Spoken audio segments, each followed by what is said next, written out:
साम्राज्य न्यूज, सामान्यांचा असामान्य आवाज।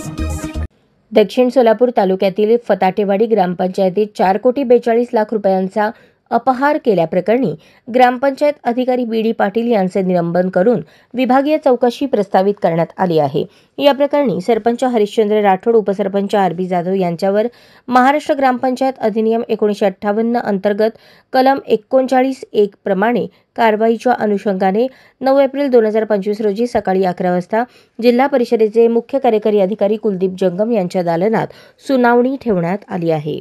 दक्षिण सोलापूरचे गटविकास अधिकारी, फताटेवाडी येथील विस्तार अधिकारी, विद्यमान व तत्कालीन ग्रामसेवक तक्रारदार विनोद चव्हाण यांच्यासह सरपंच, उपसरपंच यांना उपलब्ध कागदपत्रांसह उपस्थित राहण्याचे जिल्हा परिषद सामान्य प्रशासन विभागाच्या मुख्य कार्यकारी अधिकारी स्मिता पाटील यांनी सूचित केले आहे। फताटेवाडी ग्रामपंचायत अपहार प्रकरणी यापूर्वी ग्रामपंचायत अधिकारी, विद्यमान सरपंच, उपसरपंच यांच्यावर दक्षिण सोलापूर तालुक्यातील वळसंग पोलीस स्टेशन येथे गुन्हा दाखल करण्यात आला आहे। फताटेवाडी ग्रामपंचायतीतील अपहार प्रकरणी 18 मार्च 2025 आणि 25 मार्च 2025 अशा 2 सुनावण्या ठेवण्यात आल्या होत्या। या दोन्ही सुनावण्यात सरपंचांसह उपसरपंच गैरहजर राहिले।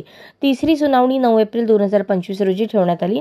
या सुनावणी संबंधित सरपंच, उपसरपंच, तक्रारदार गैरहजर राहिल्यास संबंधितांचे काही म्हणणे नाही असे गृहीत धरून अहवाल विभागीय आयुक्त कार्यालयात सादर करण्यात येणार असल्याचे स्पष्टीकरण जिल्हा परिषद प्रशासनाच्या वतीने देण्यात आले आहे।